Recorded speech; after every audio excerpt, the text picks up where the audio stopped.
সকল মাধ্যমিক পরীক্ষার্থীদের আন্তরিক শুভেচ্ছা আগামী দিনের জন্য, অর্থাৎ ইংরেজি পরীক্ষার দিনের জন্য। কে কে বলো তো ভালো নম্বর তুলতে চাও?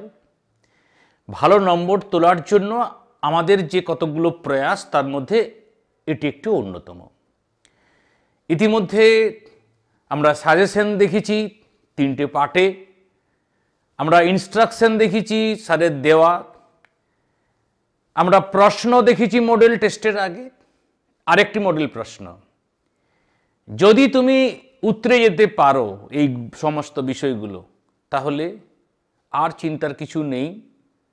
90-90 হচ্ছে, অর্থাৎ 90 পরীক্ষার মধ্যে। আর যারা দুর্বল স্টুডেন্ট, তাদের তো 40-50 না হওয়াটা কিচ্ছু নয়। তো আজকের প্রশ্নটা আমরা করব। প্রশ্নটা আমরা উত্তর করছি। এই প্রশ্ন করেছেন আমাদের স্কুলের স্যার, ইংরেজি স্যার, আমার প্রিয় বন্ধু, সাবজেক্ট এক্সপার্ট, প্রশ্ন মডারেটর। আর উত্তর করেছেন, সময় তার না থাকার জন্য উত্তর করেছেন আরেকজন বিখ্যাত ইংরেজি স্যার, প্রবীর স্যার। চলো আমরা প্রশ্নটা দেখে নেব। আগামীকাল ইংরাজি পরীক্ষা, তো একটা মডেল প্রশ্ন কেমন হয়? প্রথমত বলি, ইংরেজি প্রশ্নের উপরের দিকে একটি সাইন করার জায়গা থাকে। যিনি ইনভিজিলেটর থাকবেন, অর্থাৎ যিনি গার্ড দেবেন, তিনি এই জায়গায় সই করবেন এবং এখানে সেন্টারের সিল দেওয়া থাকবে। ঠিক আছে? তারপর ডান দিকে, প্রশ্নের ডান দিকে কোশ্চেন নম্বর এবং মার্কস, অর্থাৎ যে 1 নম্বর কোশ্চেনে তুমি কত মার্কস পেয়েছো, এই বিষয়টা কিন্তু উল্লেখ থাকবে। মাধ্যমিকের কোশ্চেনের এটা একটা গুরুত্বপূর্ণ বিষয়। তো প্রথমেই দেখো, এখানে তোমাকে রোল লিখতে হচ্ছে, তারপরে নাম্বার লিখতে হচ্ছে, নাম লিখতে হচ্ছে এবং রেজিস্ট্রেশন নাম্বার লিখতে হচ্ছে, অর্থাৎ এই তথ্যগুলো তোমাকে পূরণ করতে হচ্ছে। তারপরে সেকশনে এটা সিন পোর্শন, তোমাদের যে পাঠ্য বই রয়েছে সেই পাঠ্য বইয়ের সিনের একটা পাঠ তোলা থাকবে।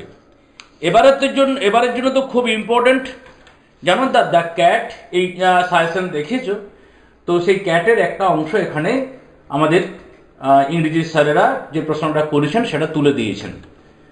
তো তারপর সেখান থেকে প্রশ্নগুলো, যে প্রশ্নগুলো স্যারেরা করেছেন, যে প্রথম যে প্রশ্নটা আছে, এই প্রশ্নের অ্যান্সার হচ্ছে 2। তারপর বিতে, the cat stretches himself to check, কি অ্যান্সার হবে? না, অ্যান্সার হবে হিজ মাসল। এখানে কিন্তু অ্যান্সারটা লিখতে হবে কমপ্লিট সেন্টেন্সে। ঠিক আছে? কমপ্লিট সেন্টেন্সে অ্যান্সারটা লিখতে হবে। বারবার এখানে লেখা থাকে right the correct alternative to complete the following sentence. ঠিক আছে? See, from the top of the set, the cat gives a signal to, এটা উত্তর হচ্ছে 2। The near and dear one come to the cat, কি answer? না, without delay. 5টি যেহেতু MCQ থাকে, 5টি অ্যান্সার করতে হবে।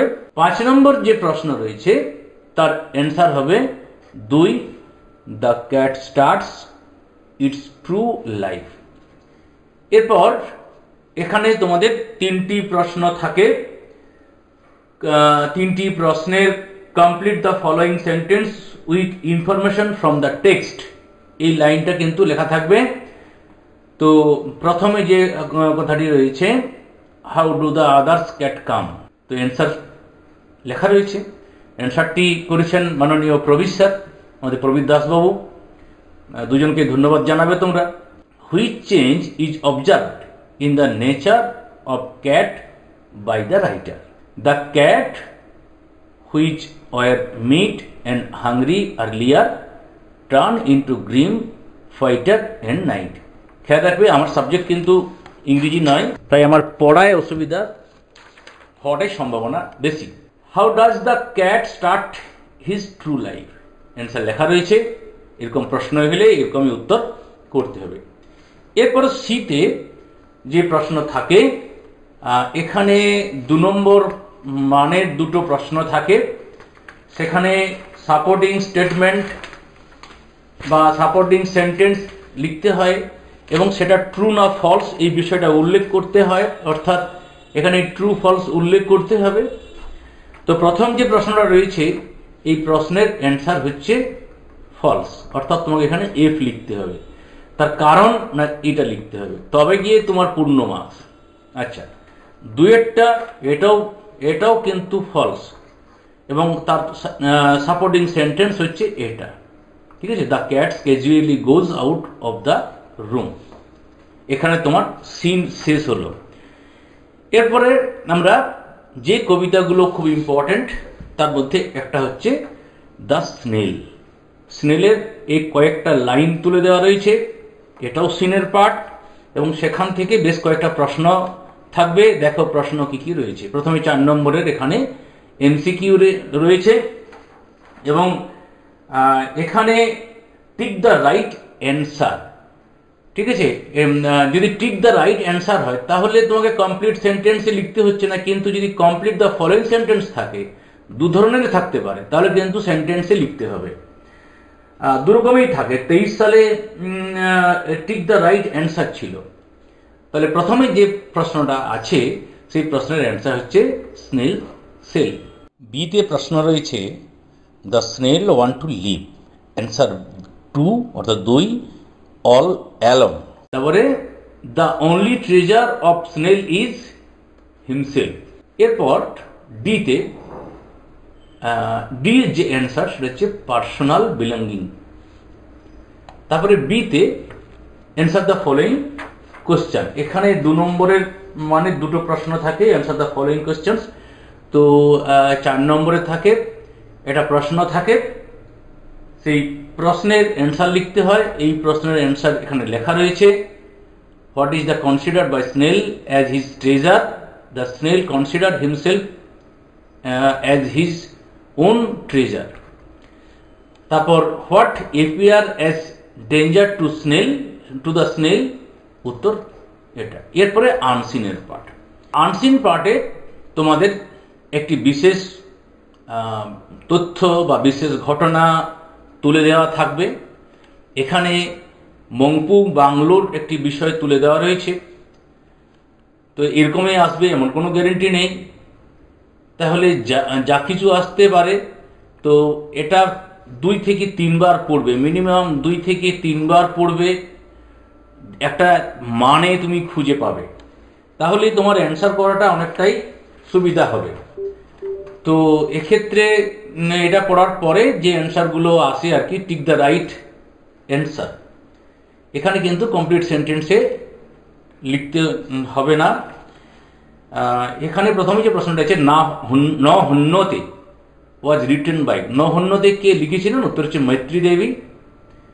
The Mungpoo bungalow was previously in AIN, হচ্ছে পোর কন্ডিশন।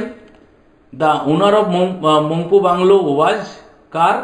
না মনমোহন সেন। মংপুতে রবীন্দ্রনাথ ওয়াজ রিটেন বাই, এটাকে লিখেছিল না Maitreyi Devi. The furniture of bungalow was carved by Rabindranath Tagore. Rabindranath came to Mungpoo in the year, কত সালে? না 1938 সালে।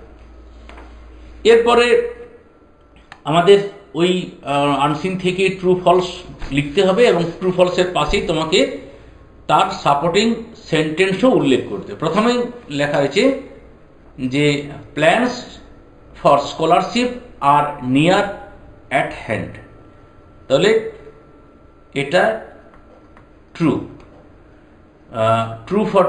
ট্রুথের জন্য টি লিখতে হচ্ছে, ফলসের জন্য এফ লিখতে হবে। আর তার সাপোর্টিং সেন্টেন্স লেখা রয়েছে।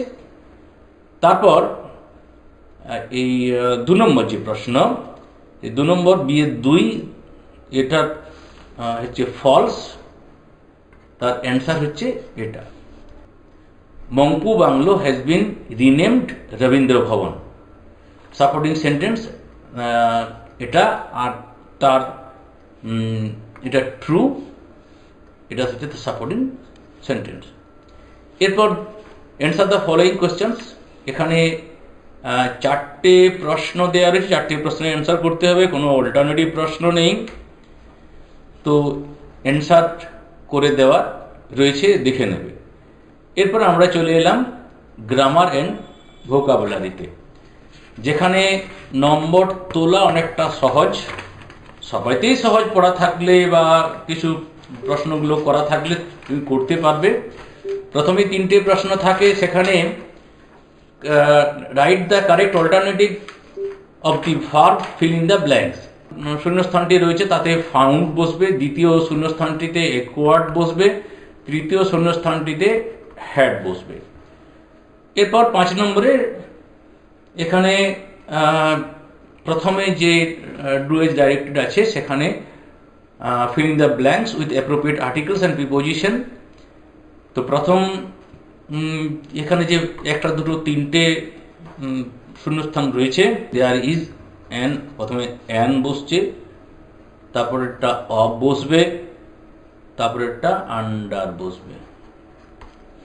এরপর বিতে ভয়েস চেঞ্জ, এগুলো উত্তর রয়েছে। এখানে চেঞ্জ দ্য ভয়েস ছিল 1-এ, 2 use the adjective in the positive form and rewrite the sentence answer, এটা make the sentence simple, simple সেন্টেন্সে এটা। এরপর সিতে যে প্রশ্নগুলো আছে, choose the correct phrasal verb from the list, মানে যে লিস্টটা দেওয়া রয়েছে সেখানে আন্ডারলাইন করে প্রশ্নগুলো করতে হবে, কি এই লিস্টটা দেওয়া থাকে তার এখানে অ্যান্সার করতে হবে। তাহলে 5-এর সিতে প্রথম যে লাইনটি আছে তার অ্যান্সার হবে left out, LEFT, left out. তারপরে রান ইনটু, তারপরে called off, CALLED, called off, এটা। এরপর 6 নম্বর দাগে যে প্রশ্নগুলো রয়েছে এর অ্যান্সার তোমরা করবে, না পারলে বলবে। সেকশন সিতে তোমাদের 30 নম্বর রাইটিং থাকে, কোনো অল্টারনেটিভ থাকে না, 3টে রাইটিংই করতে হবে। প্রথমেই স্টোরি রাইটিং রয়েছে, তো আমাদের যে ইম্পর্ট্যান্ট যে স্টোরি রাইটিংগুলো আছে সেগুলো অবশ্যই একবার সাজেশনটা দেখে নেবে বা নিশ্চয়ই তোমাদের করা রয়েছে। তো এখানে একটি কাক এবং সাপের গল্প দেওয়া রয়েছে, এটা আসবে এমন কোনো মানে নেই। তারপর রয়েছে রাইট এ প্যারাগ্রাফ, একটি প্যারাগ্রাফ লিখতে বলা হয়েছে। নেসিটি অফ ডিসিপ্লিন, ডিসিপ্লিনের উপর, সেটা স্টুডেন্ট লাইফে কেন জরুরি। আর 9 নম্বরে রয়েছে একটি লেটার রাইটিং রয়েছে, সেখানে কি বলছে না, increasing level of air pollution, অর্থাৎ বায়ু দূষণ ক্রমশ বৃদ্ধি পাচ্ছে, সেই বিষয়ে তোমার লোকালিটিতে, সেই বিষয়ে একটি চিঠি লিখতে বলা হয়েছে ফেমাস ইংলিশ ডেইলি নিউজ পেপারে। তো এই ছিল আজকের একটা মডেল প্রশ্ন। আশা করি তোমাদের পরীক্ষা ভালো হবে। সকলকে শুভেচ্ছা জানিয়ে এখানে